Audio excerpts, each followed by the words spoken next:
दुआ संख्या 20 के बाद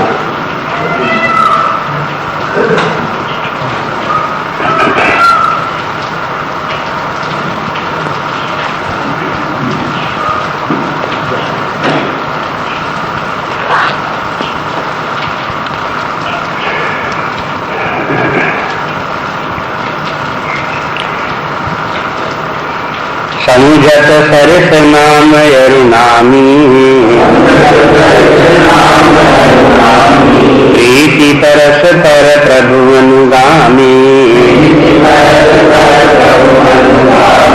नाम रूप दुई उपाधि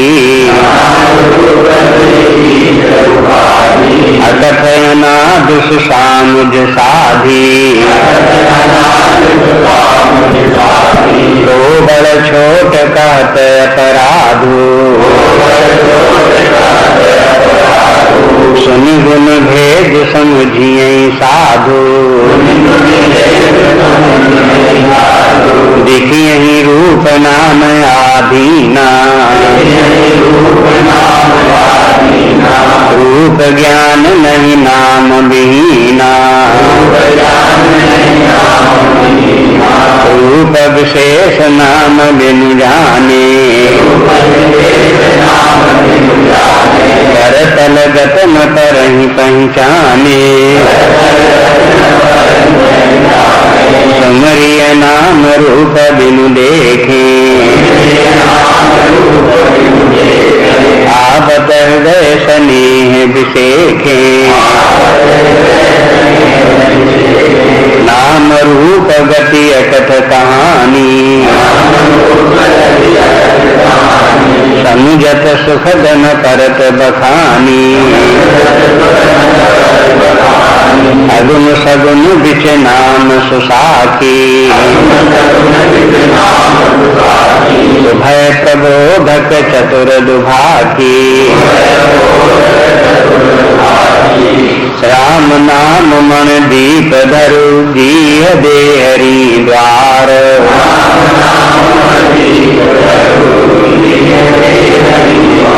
तुलसी भीतर बाहरऊं जो चाह शिव जियार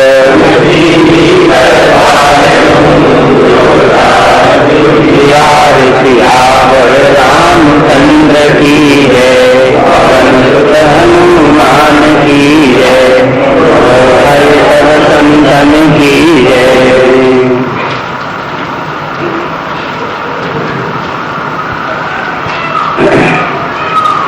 भगवान राम नाम की पहले महिमा बताई।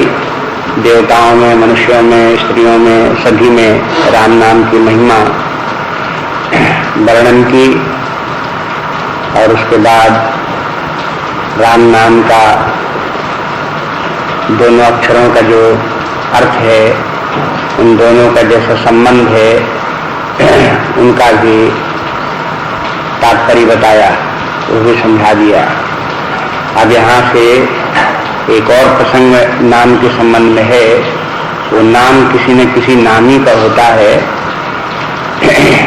जिस नामी का नाम, तो नामी और नाम में दोनों में किस प्रकार के संबंध है, उसके ऊपर विचार करते हैं यहाँ पर। जैसे कोई एक व्यक्ति है और व्यक्ति का कोई नाम है, तो व्यक्ति वो तो होगा नामी, और उसका जो नाम है वो उस व्यक्ति का नाम है। ऐसे करके दो चीजें होती हैं, व्यक्ति और नाम। ऐसे ही यहाँ पर जो नामी जो है वो रूप है, भगवान का जो रूप है वो नामी है, और जो नाम है वो उस रूप के नाम है।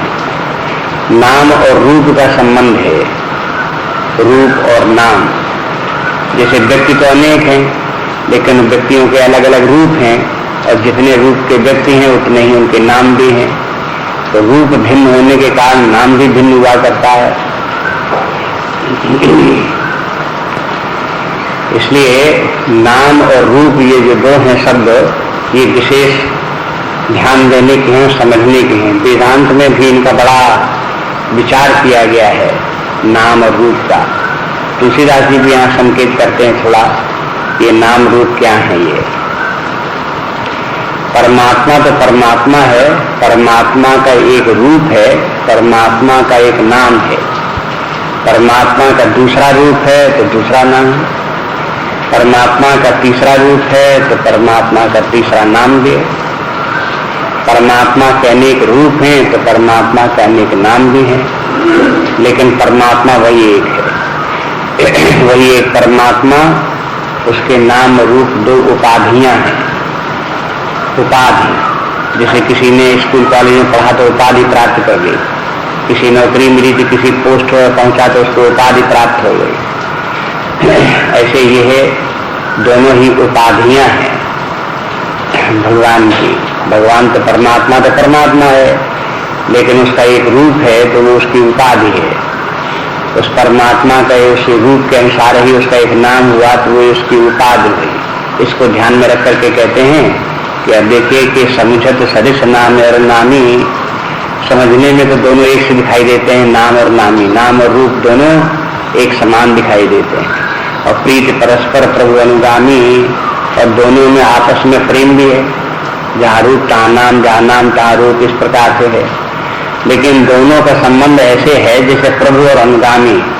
अनुगामी माने सेवक, जैसे प्रभु और सेवक जैसे दो हों, इस प्रकार से इन दोनों में संबंध है। नाम पहले, नामी बाद में, इसलिए नाम तो है प्रभु और नामी है सेवक।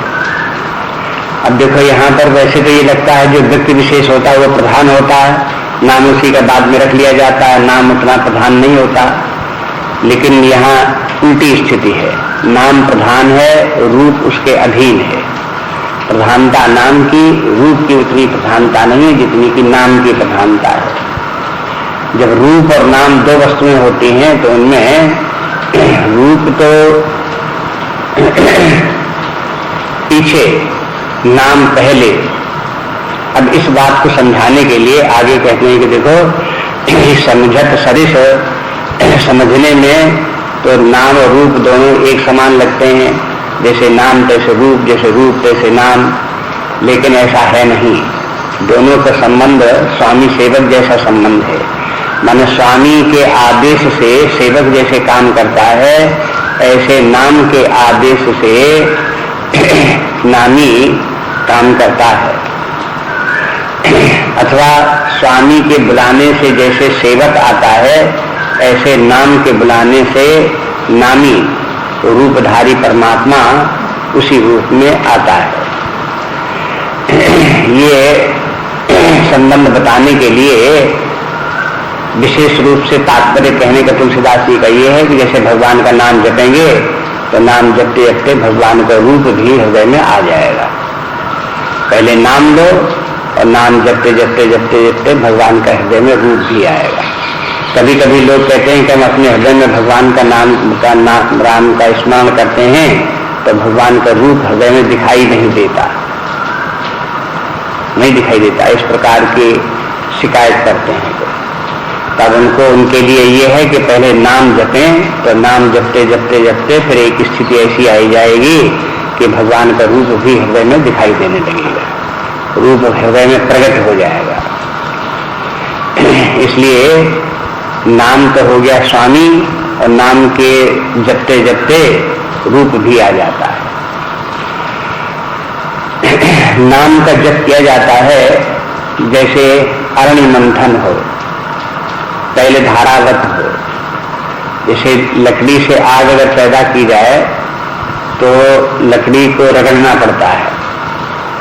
अरणी बनाई जाती है, एक प्याला नीचे बनाया, एक प्याला ऊपर बनाया, बीच में एक लकड़ी उसमें प्याले में फिक्स करके बनाई, बिल्कुल एकदम से उसी आकार की, और फिर उसमें रस्सी लपेटी, लपेट करके उसमें उसको घुमाया और प्यालों को पकड़े रहे टाइट, उनको साथ में घूमने नहीं दिया।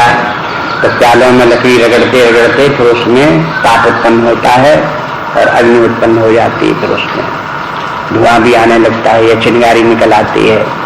इस प्रकार से करते हैं, लेकिन उसमें रगड़ना पड़ता है निरंतर। ऐसे नहीं कि 2-4 चक्कर लगाए फिर सहता लिया, फिर 2-4 चक्कर लगा ले फिर सहता लिया, तो उतनी देर तो फिर ठंडे हो जाएंगे। इसी प्रकार से अपने हृदय में नाम का जप करना होता है और तैल धारावत निरंतर जपना होता है। तो जपते जपते जपते जपते फिर जो वो हो भगवान का रूप भी हृदय में आ जाता है।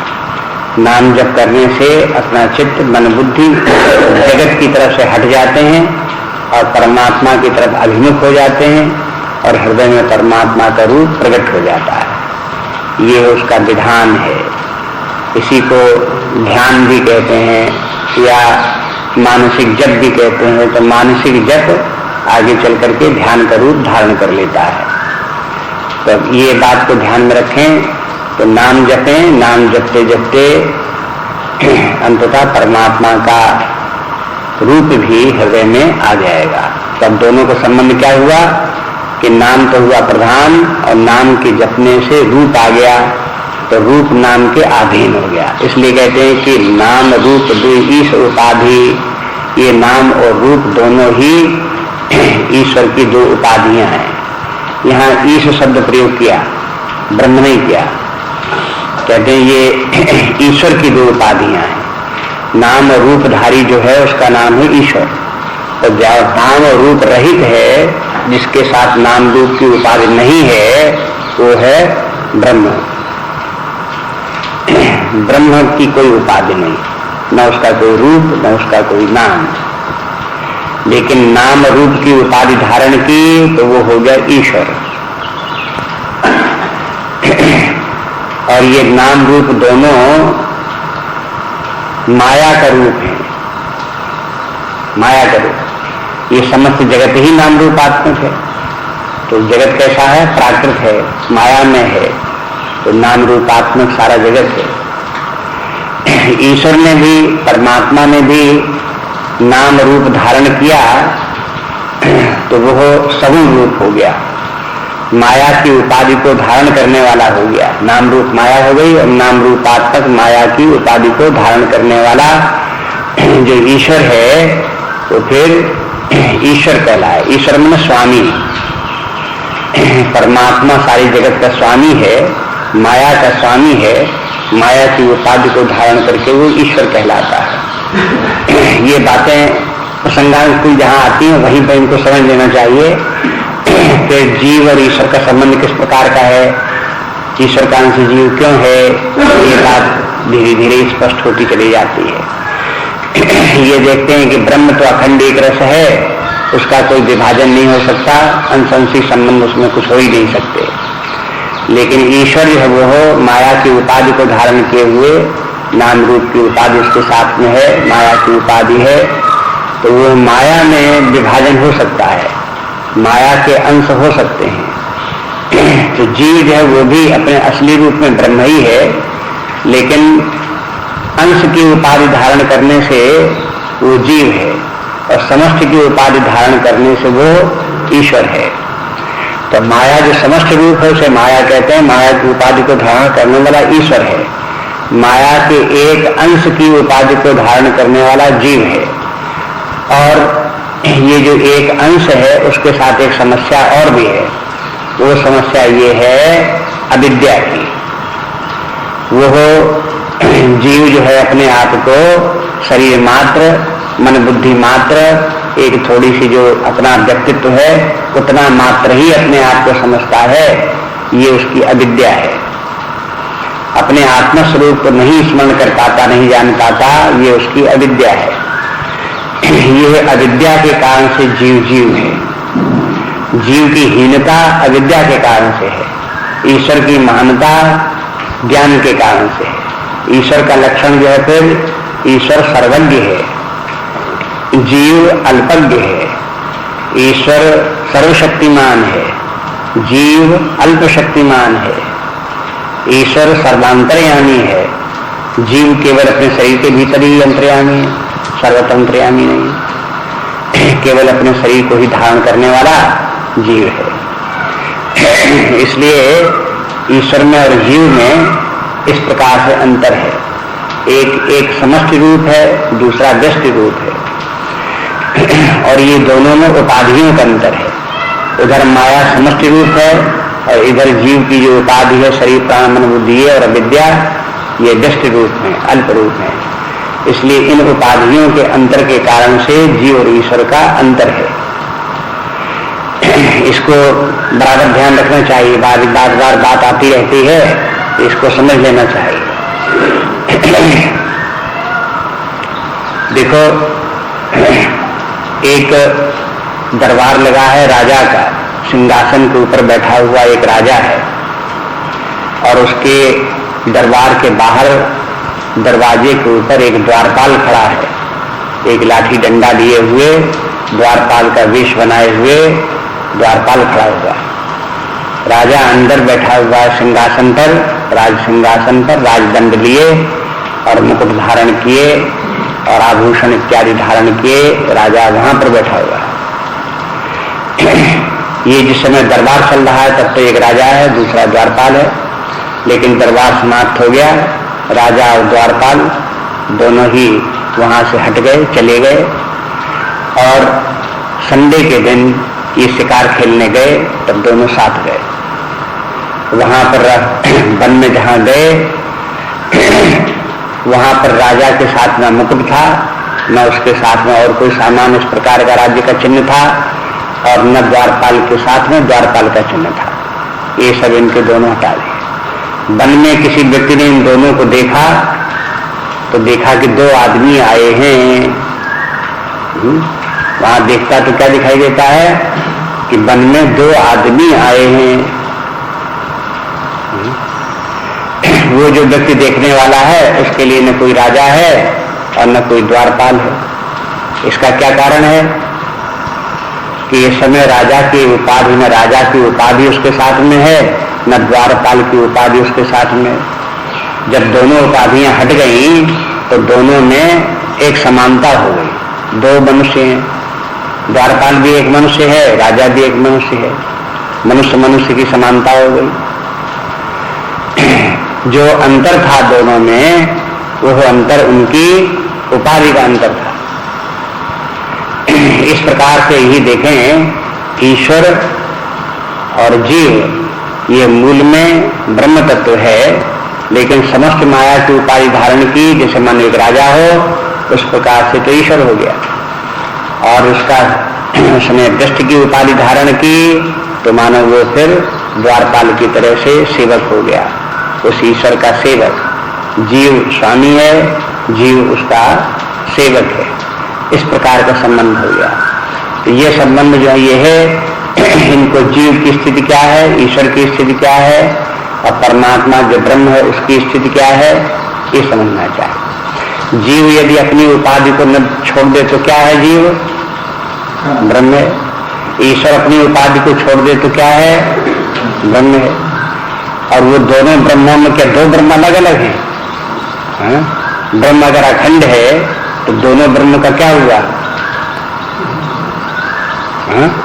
एक ब्रह्म हो गया। ब्रह्म खंड खंड होता ही नहीं, इसलिए जीव वाला ब्रह्म अलग और ईश्वर वाला ब्रह्म अलग, ये हो नहीं सकते। इसलिए जो है वो ब्रह्म एक रहा। इस प्रकार से देखते हैं कि जीव तब तक जीव है जब तक कि अपने स्वरूप को, ब्रह्म रूप को नहीं जानता, तब तक उसके साथ में जीव की उपाधि है। तो ईश्वर के साथ में भी उपाधि, नाम रूप की उपाधि ईश्वर के साथ में भी है। तो ये कहते हैं कि देखो, सभी रूप का भगवान का अगर हम ध्यान करते हैं, इसमें स्मरण करते हैं, तो उसका जो है उसका एक रूप है, कोई न कोई। जैसे राम रूप है, कृष्ण रूप है, शिव रूप है। तो शिव रूप है तो भगवान शिव का रूप भिन्न है, तो उनका नाम भी भिन्न है। शिव कहेंगे, शंकर कहेंगे, उनका नाम लेते हैं महेश्वर। ओम नमः शिवाय, ओम नमः शिवाय, इस प्रकार से जपेंगे तो ये नाम जपा तो परमात्मा, शिव रूप परमात्मा है। तो जब हृदय में आएगा तो शंकर जी के रूप में आएगा। उसी प्रकार शंकर जी गौ वर्ण है, जटा धारण किए हुए हैं, उनके मस्तक पर चंद्रमा लगा हुआ है, शरीर में भभूत लगाए हुए हैं, इस प्रकार से, और उनके सर्प लगते हुए हैं। इस प्रकार का रूप शंकर जी का जो है वो ओम नमः शिवाय जपते जपते हृदय में रूप आएगा, तो इस प्रकार का रूप आएगा। राम राम अगर जपते हैं तो भगवान राम धनुष बाण धारण किए हुए श्याम वर्ण भगवान राम इस प्रकार से आएंगे।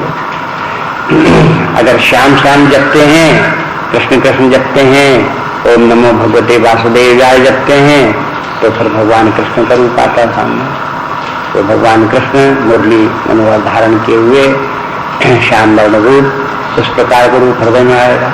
तो ये जितने भी रूप हैं, नाना रूप हैं, ये सब भगवान की उपाधियां हैं और उनके नाम भी उपाधियां। इसी प्रकार से नाम रूप द्वि ईश उपाधि, ये तात्पर्य हुआ कि उस परमात्मा के ने जब ईश्वर रूप धारण किया तो रूप भी एक उपाधि हुई और नाम भी एक उपाधि हुई। अब ये अकथ अनादि सुसामुज साधी, ये उपाधि कैसी है? ये अकथनीय है। यहाँ भी कहते हैं, आगे कहते हैं अकथनीय माने अनिर्वचनीय है। ये उपाधि सत्य है या मिथ्या है? जब सत्य न सत्य कह सकें न मिथ्या कह सकें तब उसको अनिर्वचनीय कहते हैं। अगर सत्य कहते हैं तो उसका निर्वचन हो गया और मिथ्या कहते हैं तो उसका भी निर्वचन हो गया। लेकिन न सत्य कह सकें न मिथ्या कह सकें तब उसे अनिर्वचनीय कहते हैं। तो ये दोनों उपाधियां परमात्मा की अनिर्वचनीय हैं और अनादि है। परमात्मा भी अनादि है, परमात्मा की उपाधियां भी अनादि है। ये भी बात है। अनादि के माने जिसका कि आदि न हो। परमात्मा का कोई आदि नहीं, सदा से है। तो ये कहें कि पहले एक निर्गुण ब्रह्म था, सगुण ब्रह्म नहीं था, तो ऐसे नहीं। निर्गुण ब्रह्म और सगुण ब्रह्म दोनों अनादि हैं और निर्गुण ब्रह्म भी अनादि है, सगुण ब्रह्म भी अनादि है। सगुण ब्रह्म की जो उपाधि है वो भी अनादि है। इस प्रकार से अनादि रूप उसका दे। फिर कहते हैं सुसामुज साधी, जिसकी सुसामुज है उस ये वो अपनी बुद्धि में इस बात को साध लेता है। माने कहते तो नहीं बनता है, लेकिन अगर समझने की कोशिश करे और जिसकी की बुद्धि भी अच्छी समझ वाली होगी वो इस बात को समझ लेगी कि उपाधि किस प्रकार की होती है। इस उपाधि का रहस्य वो जान लेगा। ये उपाधि सत्य क्यों नहीं है? इसको अगर इसको कहें कि ये अनिर्वचनीय क्यों है, इसको क्यों नहीं हम कह देते हैं सत्य है? परमात्मा जैसे सत्य है तो उसकी उपाधि भी सत्य है। तो ऐसे कहते हैं कि देखो ये उपाधि जो है परमात्मा के बिना नहीं रह सकती, इसकी स्वतंत्र सत्ता नहीं है। इसलिए यह उपाधि सत्य नहीं है। ये कहो कि अगर सत्य नहीं है तो फिर दूसरी बात आ गई, इसके माने मिथ्या है। अगर ये उपाधि मिथ्या होती तो उस रूप में वो परमात्मा कैसे प्रकट होता? वो मिथ्या भी नहीं, क्योंकि परमात्मा उस रूप में देखा जाता है, अनुभव किया जाता है। इसलिए उपाधि जो है वो मिथ्या भी नहीं है। इसलिए उपाधि मिथ्या भी सिद्ध नहीं होती, उपाधि सत्य भी सिद्ध नहीं होती, इसलिए अनिर्वचनीय है। तो फिर कैसी है? माने ऐसे कह सकते हैं उपाधि परमात्मा से अभिन्न है। परमात्मा है और परमात्मा की उपाधि है, कहने के लिए दो हैं लेकिन है एक ही। वो परमात्मा ही उपाधि धारण किए हुए उस नाम और रूप में उपलब्ध होता है। ऐसे करके बुद्धि में समझने से समझ लेते हैं। कहने में तुलसीदास जी कहते हैं जब कहते हैं तो कहने में गलती हो जाती है। भाषा समर्थ नहीं है कि इस रहस्य को जल्दी प्रकट कर सके। इसलिए समझने वाले व्यक्ति जब उधर ध्यान देते हैं कि उपाधि कैसी होती है, उपाधि का धारण करने वाला कैसा होता है, दोनों में संबंध कैसा होता है, तब उसको वो अपने विचार के द्वारा विचारते उसकी समझ में आ जाता है कि दोनों का संबंध इस प्रकार का है। फिर कहते हैं को बड़ छोट कहत अपराधु। अब यहाँ नाम और रूप इन दोनों की तुलना करते हैं। कहते हैं इनमें कहते हैं कौन बड़ा है और कौन छोटा है। ये अगर हम विचार करने लगे तो कहते हैं ये इसमें बड़ा अपराध है। वैसे तो पहले कह दिया कि नाम जो है स्वामी के समान है और नामी जो है वो उसका जो रूप है वो सेवक के समान है। तो स्वामी बड़ा हो गया, सेवक छोटा हो गया, लेकिन फिर भी स्वामी और सेवक दोनों जो है वो हो एक दृष्टि से भले छोटे और बड़े समझे जाएं, लेकिन जब हम देखते हैं लक्ष्मण जी को, राम को, तो लक्ष्मण जी भले ही भगवान राम से अपने आप को छोटा मानते हों, लेकिन राम और लक्ष्मण दोनों समकक्ष हैं। भरत और राम को जब देखते हैं तो उनको भी दोनों में परस्पर प्रीति है और दोनों में समकक्षता दिखाई देती है, छोटे बड़े करके नहीं दिखाई देते। आप कहेंगे कि भरत छोटे भाई हैं, राम बड़े भाई हैं, वो बड़े भाई छोटे भाई, ये भी कहो कि भगवान राम परब्रह्म परमात्मा हैं और भरत जी उनके भक्त हैं। लेकिन जब आप भरद्वाज जी के आश्रम में पहुंचते हैं और वहां भरत को देखते हैं तो भरद्वाज जी भगवान राम की और भरत की दोनों की तुलना करते हैं और तुलना करके ये सिद्ध कर देते हैं कि भगवान राम से भरत जी श्रेष्ठ हैं, महान हैं।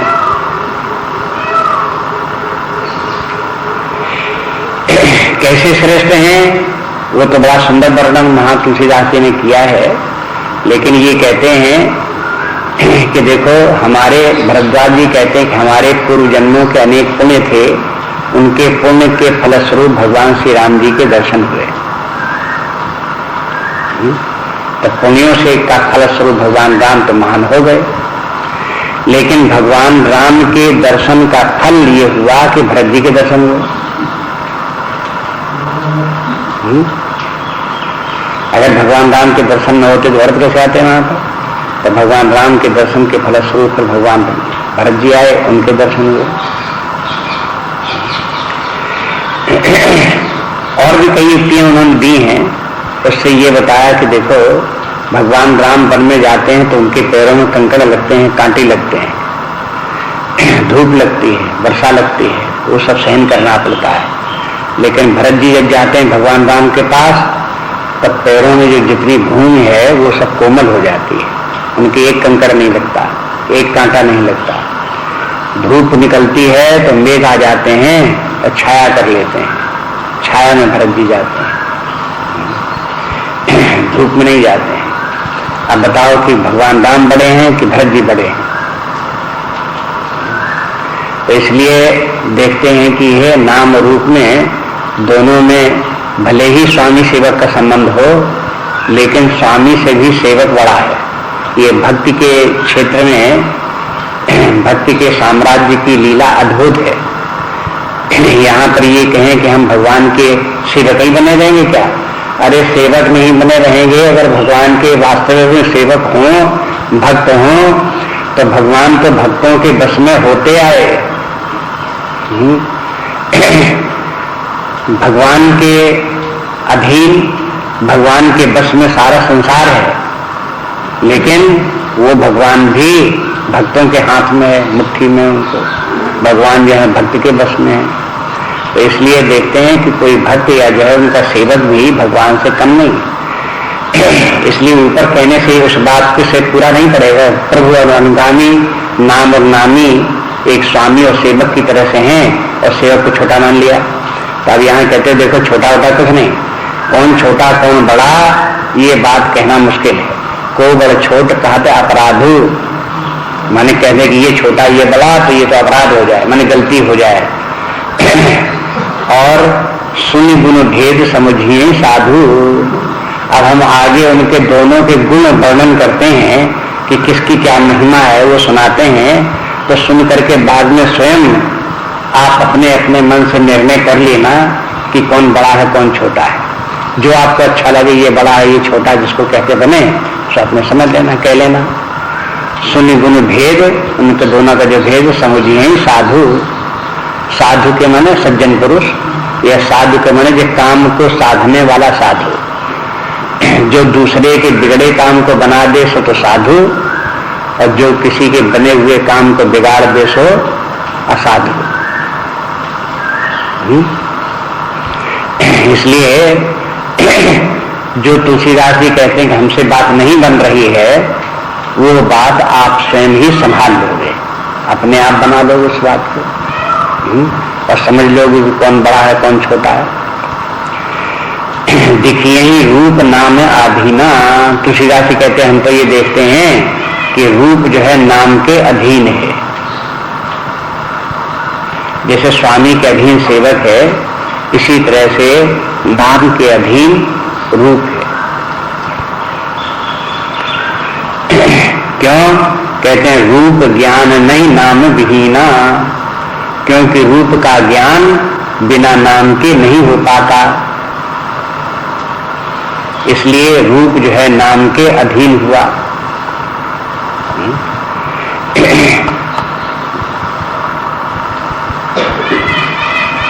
देखो रामचरितमानस में इसके उदाहरण आते हैं, आपने सबने सुना है, पढ़ा है, स्मरण करें तो मालूम हो। जनकपुरी में भगवान राम लक्ष्मण विश्वामित्र जी के साथ में गए, जनक जी आए, जनक जी ने उन दोनों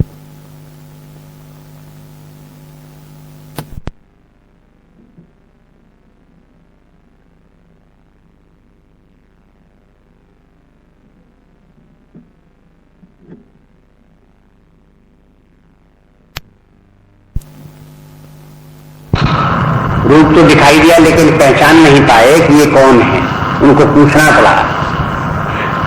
और ये स्वाभाविक बात है, आपके साथ में कोई दूसरा व्यक्ति आवे तो चाहे उसको हम जानते हो नाम से कि अमुक व्यक्ति है, लेकिन उससे पूछेंगे ये कौन है, कह रहे आप नहीं जानते, ये तो जिलाधीश ही है, ये तो हमारे शहर। अरे जिलाधीश का नाम सुना, जिलाधीश सुना, लेकिन उसके पहचानते तो नहीं थे, तो जब नाम बताया तो हाँ जान गए। तो अब देखो इस प्रकार से जो है वो हो, जब विश्वामित्र जी ने उनको बताया कि ये कौन है, तब जनक जी को मालूम हुआ कि कौन। ऐसे ही करके देखते हैं, जब भगवान राम वन में गए और हनुमान जी सब पहले बार भगवान से मिले, तो हनुमान जी मिले, दोनों को देखा, बड़े सुंदर रूप में दोनों हैं, ये है। तो हनुमान जी उनसे पूछने लगे कि आप दोनों कौन हैं? कठिन भूमि कोमल पदगामी, कवन हेतु बन विचरव स्वामी, ये सब पूछे। को तुम श्यामल गौल शरीरा, ये सब इस प्रकार से ऐसे कौन है इस प्रकार से पूछते रहे। नर नारायण की तुम दो, ऐसा तो नहीं नर नारायण तुम हो कोई, ऐसे पूछते रहे उनसे। तब भगवान राम ने कहा कि कौशलेश दशरथ के जाए, हम पित वचन मान बन आए, राम नाम लक्ष्मण दो भाई। आ गया, समझ गए। जब तक कि नाम नहीं आया तब तक तो बड़ी कहासुनी होती रही, पूछती ताकती होती रही, और जहां कह दिया कि राम और लक्ष्मण ये हमारे दोनों, इनका दोनों का नाम है, तो फिर हनुमान जी सब बात समझ गए। अब देखो कि अगर सामने जो है वो हो कोई भी कोई रूप, तो कहते हैं रूप ज्ञान नहीं नाम विहीना। ये रूप का ज्ञान तब तक नहीं होता जब तक कि उसका नाम न मालूम हो, तब तक नहीं होगा। तो जैसे नाम बता दिया तो रूप को पहचान लिया जाता है, हाँ ये अमुक व्यक्ति है या अमुक है, वस्तु है। तो ये नाम जो है वो हो, नाम की प्रधानता बताते हैं। इसी प्रकार कहते हैं कि रूप विशेष नाम बिन जाने, कोई भी रूप हो अगर हम उसका नाम नहीं जानते तो करतल गत न पर ही पहचाने। वो वस्तु हाथ पर रखी हो तो भी पहचानने में नहीं आ सकती। वस्तु की पहचान नाम से ही होती है। वस्तु का रूप तो सामने आ गया, लेकिन वो वस्तु है क्या, नाम से जाने जाएगी। तो ये इन व्यवहारों से इस प्रकार से देखते हैं प्रयोग में कि नाम की प्रधानता है, रूप की नहीं। ऐसे मान लिए कि कहीं बहुत से लोग बैठे हुए हैं, लेकिन आप उसको पहचानते नहीं किस व्यक्ति को कौन है, और किसी व्यक्ति को आप चाहते भी हैं। आप नाम लेकर के 100 व्यक्तियों में से एक व्यक्ति का नाम लेकर के बुलावें तो 99 व्यक्ति जो है उसकी तरफ नहीं देखेंगे, न उठ के जाएंगे, लेकिन वो 100वां व्यक्ति जिसका वो नाम होगा, उन 100 में से निकल करके वो व्यक्ति उठ करके खड़ा हो जाएगा और उसके पास जाएगा, भाई क्यों बुला रहे हो, क्या बात है। तो देखो नाम में कितनी ताकत है कि रूप जो जिस व्यक्ति का जिसका कि नाम है, उस व्यक्ति को घसीट लाया वहां से।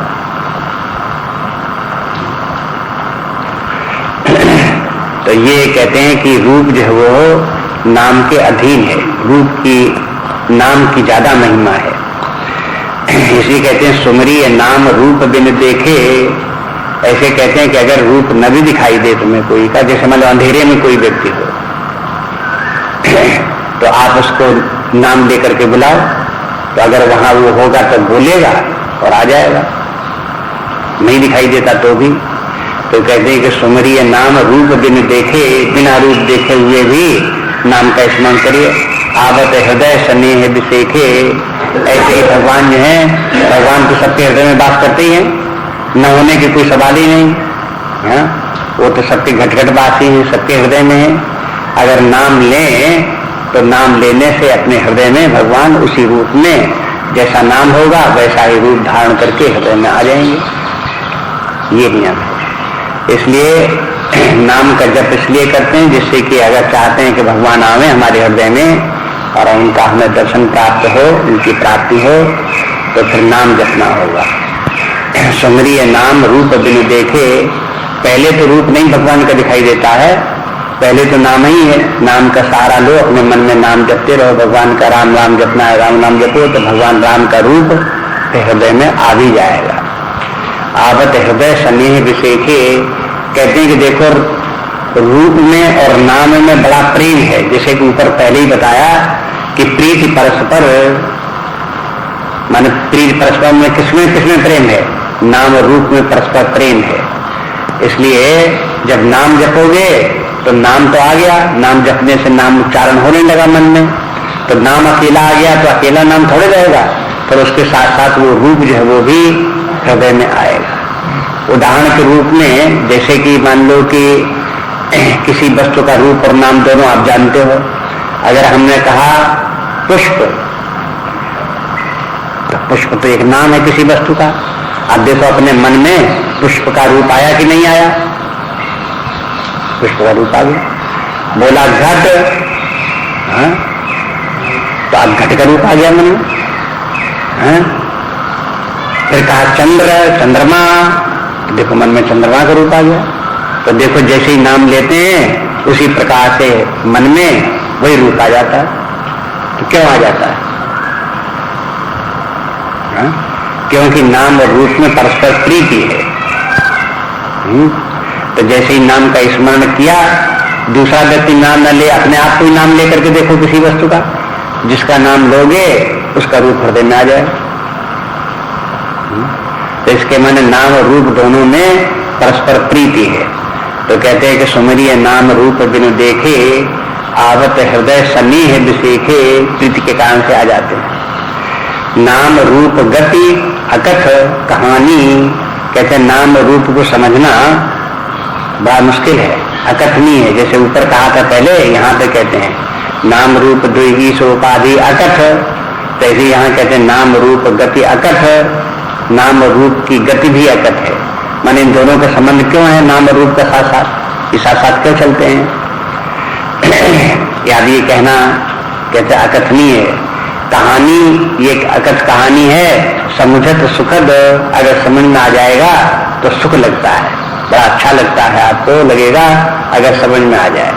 समझने में तो सुखदायक है, लेकिन न प्रति बखानी, लेकिन वो बखानते नहीं बनती। इनका दोनों की जो कहानी शब्द का प्रयोग करते हैं, कहानी के माने वर्णन करके कहानी कहलाता है। कहानी तुलसीदास ने रामचरितमानस में कई जगह कहानी शब्द प्रयोग किया है। वहां कई जगह कहानी का अर्थ ज्ञान के अर्थ में भी है। ममता रत कहूं ज्ञान कहानी, जहां बताया कि सब बातें व्यर्थ हैं, वहां बताया कि जो ममता में रत हैं उनको ज्ञान की कहानी सुनाना व्यर्थ है। तो ज्ञान कहानी माने क्या है? ज्ञान का निरूपण करना, वर्णन करना, ये कहानी का अर्थ है उस प्रकार। तो कहानी के माने कोई स्टोरी अंग्रेजी में कहते हैं, उस प्रकार की कोई बात नहीं है। कहानी के माने वर्णन, कहने से कहानी हो गया, कथनी या कहना, उसका वर्णन।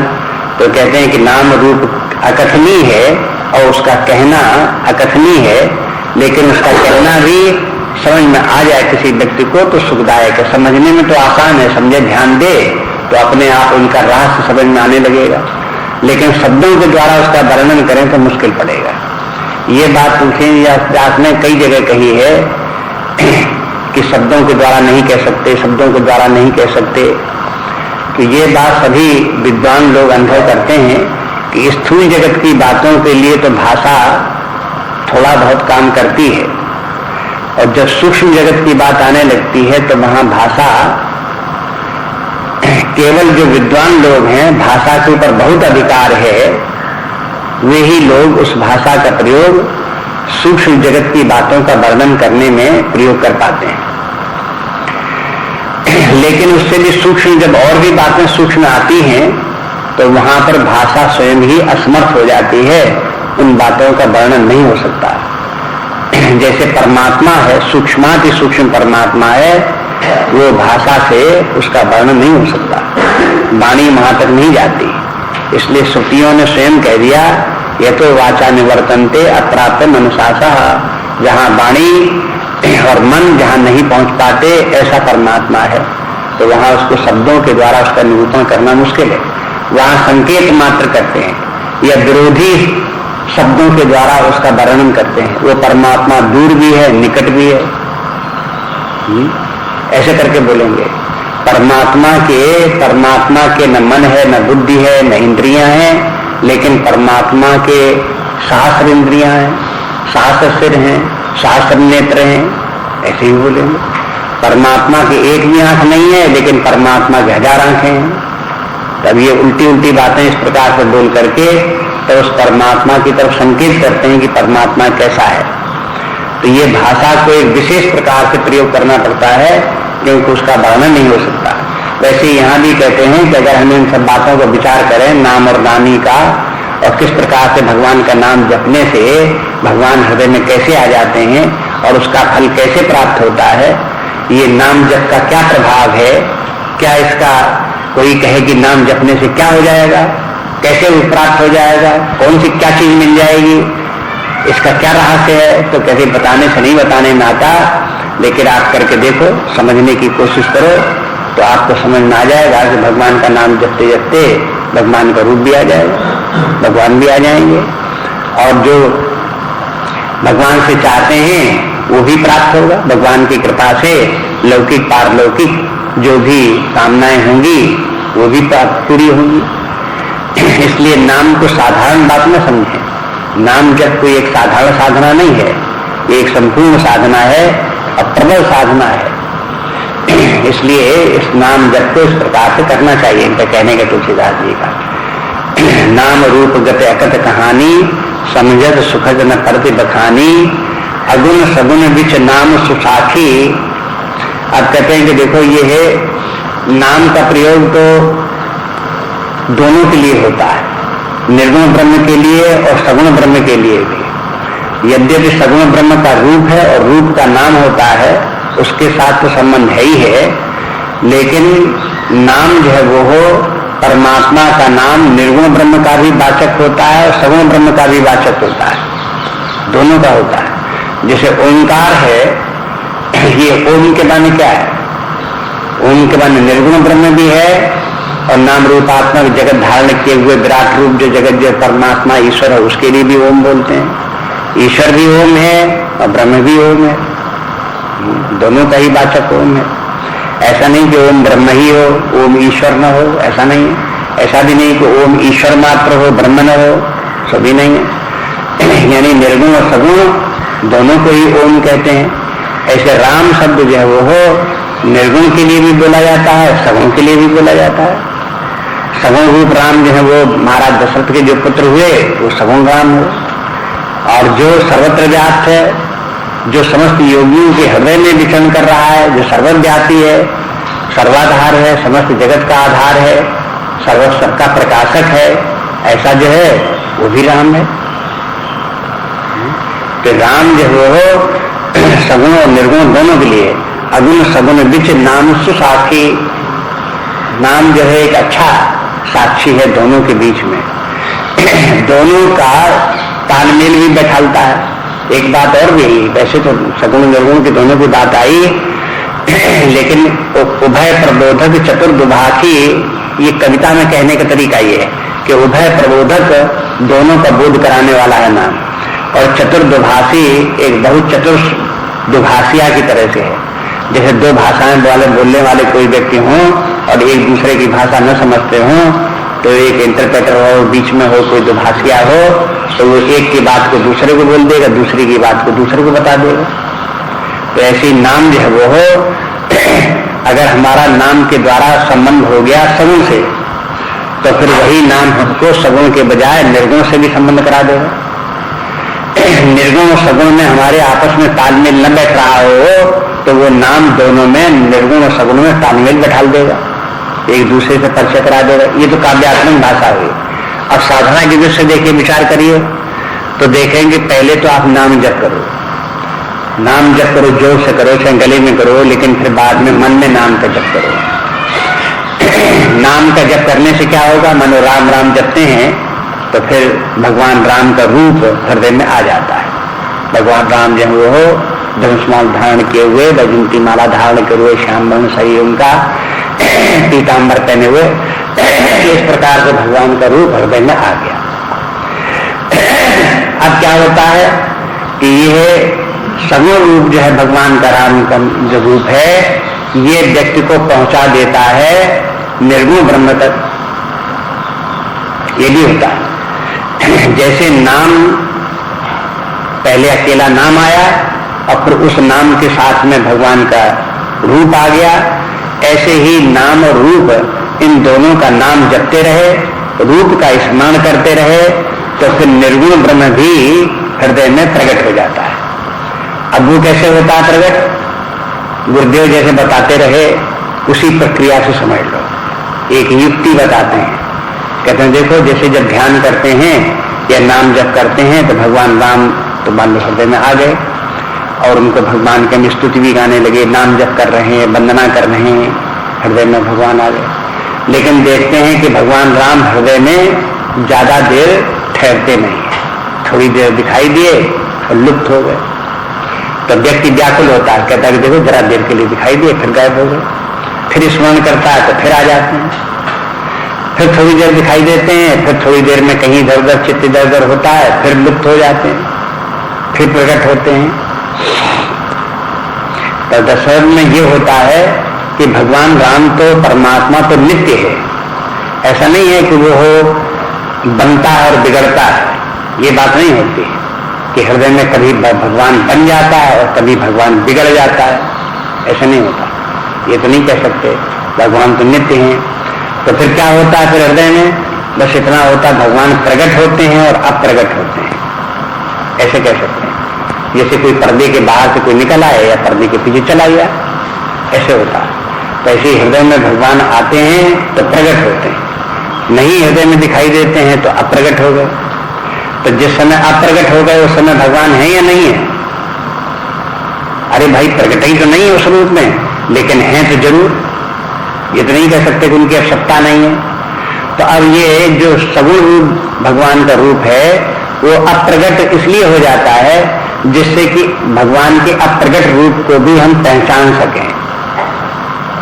वो हमको अप्रकट रूप तक ले जाता है और वहां जो भगवान का निर्गुण रूप है उसका हमें साक्षात कराता है, अनुभव करा देता है। गुरुदेव कहते हैं कि देखो इसको एक उदाहरण के द्वारा देखो।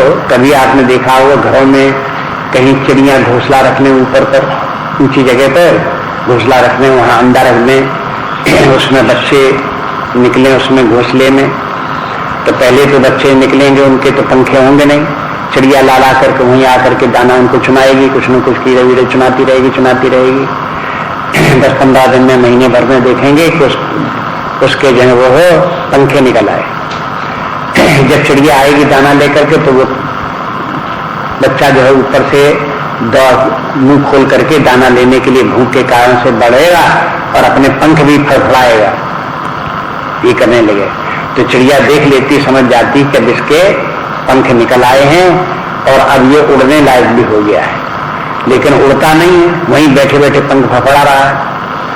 तो फिर चिड़िया उसके पास आती है, ऊपर बैठती है, फिर जमीन में नीचे आती है, फिर चढ़ कर उसके पास जाती है, फिर नीचे आती है। तो वो बच्चा ऊपर से उस चिड़िया का बच्चा जो है देखता है कि ये तो फड़फड़ करती हुई जैसे नीचे उड़ जाती है, तैसे हम भी फड़फड़ करते हुए नीचे उड़ गए। लेकिन जब तक वो एक बार इस प्रकार से उड़ता नहीं तब तक उसकी हिम्मत नहीं पड़ती, उसे डर लगता रहता कि नीचे गिरेंगे और मर जाएंगे। लेकिन चिड़िया उसको हिम्मत बंधाती रहती है, बार बार ऊपर बैठती जा करके, बार बार नीचे आती है, ये खेल करती रहती है। तो शुरू में हिम्मत नहीं पड़ती, लेकिन 2-4 दिन 10 दिन जब वो पंखे वाली चिड़िया बच्चे के साथ चिड़िया इस प्रकार से करती है तो एक दिन जो है वो बच्चा जो है ऊपर से उसी चिड़िया के साथ, जैसी चिड़िया उड़ी तो वो भी पंखे उसने फड़फड़ाए तो उसी के साथ वो भी उड़ा और उड़ा फटा फटा करते हुए जमीन तक आ गया और जमीन पर आकर के बैठ गया। अब वहां से फिर उड़ करके वहां तक जाना चाहे तो नहीं जा सकता, लेकिन जमीन में ही वो फड़फड़ करके अब चिड़िया उसी की चारों तरफ घूमेगी और फिर वो बार बार उड़ेगी, इधर से उधर बैठेगी, उधर से उधर बैठेगी और उसको एक्सरसाइज कराएगी अपने साथ कि वो भी इसी प्रकार से पंखे फड़फड़ावे और उड़ना सीखे। तो इस प्रकार से जैसे चिड़िया अपने बच्चे को उड़ना सिखाती है, इसी प्रकार से सगुण रूप भगवान जो है वो परमात्मा निर्गुण रूप तक पहुंचने के लिए बच्चे की तरह से उसको फड़फड़ा करके वहां तक ले जाना चाहता है। वो कभी प्रकट होता है, कभी अप्रगट होता है। तो प्रकट हुआ तब तो अनुभव में आ गया, सामने साक्षात्कार हो गया, एक दूसरे को देखने लगे। अप्रगट हो गया तो वो जो जैसे ही अप्रगट हुआ तैसे ही भक्त उसके पीछे दौड़ने की कोशिश करता है और निर्गुण भाव को प्राप्त करने की कोशिश करता है। तो जब वो भक्त भी अपनी उपाधि को छोड़ देता है, जैसे भगवान अपनी उपाधि को छोड़ करके अव्यक्त रूप में हो गए, तैसे ही भक्त भी अपनी उपाधि को छोड़े तो उस अव्यक्त रूप तक पहुंच जाए जहां भगवान परमात्मा वो चेतन सत्ता जो सदा सर्वत्र एक समान विद्यमान है, जिसका कि कभी अभाव नहीं होता, साक्षी रूप है, दृष्टा रूप है, वो चैतन्य तो सर्वत्र विद्यमान है ही है। जब हृदय में भक्त भगवान का ध्यान कर रहा है, नाम जप कर रहा है, तो वो भी है और भगवान भी है और भगवान और भक्त दोनों को प्रकाशित करने वाला चैतन्य भी चारों तरफ भरा हुआ। जैसे कमरे में यहाँ बैठे हुए हैं तो सब लोग एक दूसरे को देख रहे हैं, अपने आप को भी देख रहे हैं, अन्य व्यक्तियों को भी देख रहे हैं, लेकिन इस कमरे में सब जगह फैला हुआ प्रकाश भी तो है, जिस प्रकाश में ये सब देख रहे हैं कि बिना प्रकाश के देख रहे हैं। ऐसे ही हृदय में कौन सा प्रकाश है जिसमें कि भक्त भगवान को देखता है, अपने आप को देखता है, वो प्रकाश क्या है? वो जो प्रकाश है, प्रकाश लौकिक प्रकाश नहीं है, वो चेतना का प्रकाश है। वहां सूर्य का प्रकाश, अग्नि का प्रकाश, चंद्रमा का प्रकाश, बिजली का प्रकाश, ये वहां कोई नहीं है। इसलिए श्रुतियों ने कह दिया न तत्र सूर्यो भाति न चंद्र तारकम नेमा विद्युतो भांति कुतोयम अग्नि। कहते जहां पर अब हम पहुंच गए हैं, हृदय में भगवान का स्मरण कर रहे हैं, उसको देख रहे हैं, दर्शन कर रहे हैं, वहां पर कोई सूर्य तो चमक नहीं रहा है, वहां चंद्रमा का कोई प्रकाश तो है नहीं है, वहां कोई बिजली का प्रकाश तो है नहीं, अग्नि का प्रकाश भरा क्या काम करेगा? तो वहां आपको किस प्रकाश में ये सब दिख रहा है? तो कहते हैं वो जिस प्रकाश में दिख रहा है वो चेतना का प्रकाश है, कॉन्शियसनेस है। वो चेतना के प्रकाश में सब अनुभव में आ रहा है कि हम हैं, हम नाम जप कर रहे हैं, भगवान है, भगवान का ये रूप है, भगवान राम है, इनका ऐसा वर्ण है, ऐसे वस्त्र हैं, ऐसे आभूषण हैं, ऐसे उनके अस्त्र शस्त्र हैं, ये सब इस प्रकार से हम उसमें दिखाई पड़ रहे हैं उसी चेतना के प्रकाश में। अब भगवान अंतर ध्यान हो जाते हैं तो क्या चेतना भी अंतर ध्यान हो जाती है? वो तो नहीं होती, चेतना तो यथावत विद्यमान। भगवान के अंतर ध्यान होने का भी प्रकाशक चैतन्य तो विद्यमान है ही। तो अब देखो ये चैतन्य क्या है, उसकी तरफ ध्यान जाएगा। इसलिए धीरे धीरे करके वो सगुण रूप निर्गुण रूप तक पहुंचा देता है। ये साधना का क्रम है, धीरे धीरे स्थूल से सूक्ष्म की तरफ आगे बढ़ते जाते हैं और बढ़ते जाते हैं। ध्यान करते समय व्यक्ति को अपने हृदय में ठहरने की कोशिश करनी चाहिए। इसीलिए कहते हैं विक्षेप बाधक होते हैं, क्योंकि विक्षेप के माने हम हमारे मन बुद्धि बाह्य जगत में चला गया, तो अंदर जगत में जो कुछ लीला हो रही है, घटना घट रही है, वहां पर हम उनका अवलोकन कर ही नहीं सकते, उनको समझ ही नहीं सकते। इसलिए बाहर की तरफ ध्यान न जाए, हम अपने हृदय में ही जप करने वाला या दृष्टा और दृश्य रूप में भगवान इन सबको देखें और देखें उस चैतन्य को प्रकाश के जिस सब प्रकाश के दिखाई देते हैं। तो वहां उस समय नाम जपते समय, भगवान का ध्यान करते समय बहुत बातें हैं जो देखने के लिए हैं और बड़ी इंटरेस्टिंग हैं, बड़ी सुखदायी हैं। इस प्रकार के जो कुछ वहां पर है, अगर उसमें चित्त रमने लगे और उसी का अनुभव करने लगे तो वहां क्या जरूरत बाह्य जगत की दुनिया की बातें बीच में आवे, खामखा की बातें फिजूल की, उनमें कोई तत्व नहीं है, उनको क्या वहां पर क्यों आएंगे? लेकिन जब हमें भीतर कुछ नहीं दिखाई देता, किसी व्यक्ति से कहो आंखें बंद करके देखो तुम्हें क्या दिखाई देता है? कि अंधेरा दिखाई देता। अरे तुम्हें अपना मन भी नहीं दिखाई देता, अपनी बुद्धि भी नहीं दिखाई देती, वृत्ति भी नहीं दिखाई देता, कुछ नहीं दिखाई देता। अरे भाई जिसको कुछ नहीं दिखाई देगा भीतर, तो कब तक आंखें बंद करे रहेगा? तो बाहर की दुनिया की बातें सोचने ही लगे। लेकिन जिसको अपने भीतर कुछ दिखाई देने लगेगा तो दिखाई देने के लिए अपने भीतर इतनी सुंदर सुंदर सब बातें हैं कि फिर वो बाहर दुनिया में काहे को देखेगा? क्या जरूरत देखने की जरूरत, क्यों सोचने की जरूरत क्या है? तो ये कहते हैं कि देखो इस प्रकार से ये है निर्गुण ब्रह्म, सगुण ब्रह्म, सगुण ब्रह्म से निर्गुण ब्रह्म, इन दोनों का चतुर्विभाग की नाम है। नाम के सहारे माने नाम जपते जपते हम सगुण ब्रह्म को, परमात्मा को तो हृदय में पा ही लेते हैं, और नाम ही जपना अगर हमारा हृदय में बराबर चलता रहा तो उसी के बल पर हम निर्गुण ब्रह्म को भी पहुंच जाते हैं। नाम जप तो दोनों में सहायक है, सगुण ब्रह्म को प्राप्त करने में भी और निर्गुण ब्रह्म को प्राप्त करने में भी, दोनों में नाम सहायक है। इसलिए कहते हैं कि इस प्रकार से उभय प्रबोधक चतुर्दुभाषी, तो राम नाम मन दीप धर जी है देहरी द्वार। अब देखो तो इसलिए कहते हैं कि देखो ये राम नाम जपो, अपनी जिह्वा से नाम नाम जपते रहो। ये तो प्रारंभ की बात बता दी यहाँ से कि शुरू करो नाम जपना, अपने जीव को घुमाओ चलाओ, थोड़ा नाम नाम जपो। तो राम नाम मन दीप धरो दीह देहरी द्वार। अब इसका एक तुलना कर दी, जैसे कि एक कमरा है, कोठरी है, उसके देहरी के ऊपर आप जो है एक दीपक जला करके रखो, तो उस दीपक का प्रकाश कमरे के भीतर भी होगा और दीपक का प्रकाश कमरे के बाहर भी होगा। ऐसे लोग कभी कभी आजकल भी बल्ब कभी कभी दरवाजे के ऊपर टांग लेते हैं, एक ही बल्ब हुआ तो बाहर भीतर दोनों का उजाला करना है तो दरवाजे के ऊपर टांग दिया बल्ब, तो उससे कमरे के भीतर भी रोशनी हो रही है और कमरे के बाहर भी रोशनी हो रही है, दोनों तरफ हो रही है। इस तरह से जो है ये है दीपक, ऐसे नाम जो है वो हो, जीव जो है वो हो देहरी की तरह समझ लो, बाहरी जगत और भीतरी जगत। हम असल में चाहते हैं कि बाहरी जगत में भी हमारा कल्याण हो, मंगल हो, और ये भी हम चाहते हैं कि हमारे भीतर सुख भी हो, मोद भी हो। मंगल और मोद दोनों चाहते हैं। तो नाम जपो, नाम जप का बाहर प्रकाश पड़ेगा तो मंगल होगा, और नाम जप का भीतर प्रकाश पड़ेगा तो मोद होगा। मंगल और मोद दोनों के लिए अपने जीव से नाम जपो। नाम जपने से बाहर मंगल कैसे होगा?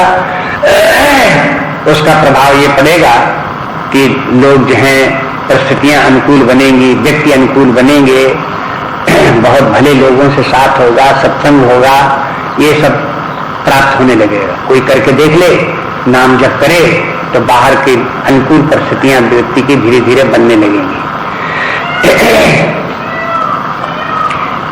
भले ही कोई व्यक्ति आध्यात्मिक हो, भगवान का भक्त भी हो, लेकिन अगर मुंह से भगवान की महिमा नहीं बोलता, नाम नहीं बोलता, भगवान की कीर्तन है, भजन है, कुछ नहीं बोलता, या भगवान की कोई कथा महिमा नहीं सुनाता, तो दूसरे व्यक्तियों के ऊपर उसका प्रभाव नहीं पड़ता। दूसरे व्यक्ति उसको समझ में नहीं पाते ये कैसा व्यक्ति है। बाह्य समाज से आध्यात्मिक संबंध जोड़ने के लिए, सत्पुरुषों से जोड़ने के लिए ये नाम बड़ा कल्याणकारी है। नाम बोलते रहें तो सत्पुरुषों से जो भक्त लोग, अन्य भक्त हैं, आध्यात्मिक पुरुष हैं, उनसे अपने आप संबंध जुड़ जाएगा और वो सहायक भी बन जाएंगे। और जहां विपत्तियां हैं, काम बिगड़ते हैं, वो सब काम उनके बल से फिर पूरे होने लगेंगे। इसलिए आप विचार करके देख लो, नाम जप करने से मंगल होता है। ये मंगल का सूचक है। मंगल के माने जैसा हम चाहते हैं उसी प्रकार की बाह्य स्थितियां हो, कहीं कोई अनुचित कार्य न हो, कोई विपत्ति संकट न आवे, मंगल हो जाएगा। और वो उसका नाम का प्रभाव ये होगा कि उसका प्रकाश अपने हृदय पर भी पड़ेगा, अपने मन और बुद्धि जो है वो भी शुद्ध होंगे, मानसिक विकार दूर होंगे, काम क्रोध लोभ मोह मद मत्सर छल प्रपंच इत्यादि जितने विकार हैं, ये सब अंधकार की ही, अज्ञान की ही, सब अज्ञान से उत्पन्न हुए ये सब निशाचर है। जैसे कि अंधेरे में छायाएं घूमते हुए आपको दिखाई दें कि प्रेत लग रहा है कि घूम रहे हैं, रात में आप कमरे में लेटे हो, अंधेरा हो, तो आपको लगेगा कि दीवालों से प्रेत निकल रहे हैं, कमरे भर में घूम रहे हैं। तो ये सब क्या है? प्रेत। ये सब अंधकार की उत्पत्ति है। अगर उजेला कर दो, लाइट ऑन कर दो, तो कहीं कोई प्रेत कुछ नहीं, सब भाग गए। इसी प्रकार से अज्ञान जब तक है तब तक काम क्रोध आदि के समस्त विकार हृदय में प्रेतों की तरह से चक्कर लगाते हुए दिखाई देते हैं, और जहां नाम जप किया, हृदय में प्रकाश हुआ, कहाँ ये सब भाग जाते हैं और हृदय साफ स्वच्छ निर्मल हो गया और उसमें फिर परमात्मा भी आता है, परमात्मा के आनंद भी प्राप्त होता है। तो कहते तुलसी भीतर बाहर जो चाह सो उजिया। अगर बाहर भीतर दोनों उजिला चाहते हो तो नाम जपो। भीतर के उजेले के माने है ये अंधकार मिटे, ज्ञान प्राप्त हो। बाहर के उजेले के माने है कि जो विपत्तियां हैं, संकट हैं, ये सब जीवन में आती रहती हैं, उनको सबको दूर करने के लिए उपाय ये है कि नाम जपो। लोग बाग जो हैं ये तमाम संकट जीवन में आते रहते हैं और अपने संकटों को दूर करने के लिए पूछते भी रहते हैं उपाय, लेकिन वो चाहते हैं कि ऐसा उपाय बताओ कि जैसे किसी व्यक्ति का परिचय करा दो कि वो हमारे सारे संकट दूर कर दे, हाँ? या ऐसा कोई पैसा कहीं कोई दिला दे तो उस पैसे के बल से हमारे संकट दूर हो जाए, या किसी अधिकारी से हमें मेल करा दो तो अधिकारी हमारे ऊपर कृपा कर दे, संकट दूर कर दे। बस ऐसे ही लोग बात जो है ये है समाधान चाहते हैं, लेकिन अध्यात्म विद्या ये कहती है ये सब समाधान तुम्हारे जो है वो हो झूठे हैं। काम करेंगे करेंगे, नहीं काम करेंगे नहीं काम करेंगे, लेकिन अगर भगवान का नाम लो, बोलो तुम, तो जल्दी तो उसका प्रभाव चाहे न दिखाई दे, लेकिन जहां थोड़े दिन 4-6 महीने, साल भर, 2 साल, 3 साल, 4 साल आपने नाम जपा तो उसका प्रभाव ये पड़ेगा कि बाह्य जगत में भी सब प्रकार से मंगल आने लगेंगे, जो संकट आते थे वो सब दूर होने लगेंगे।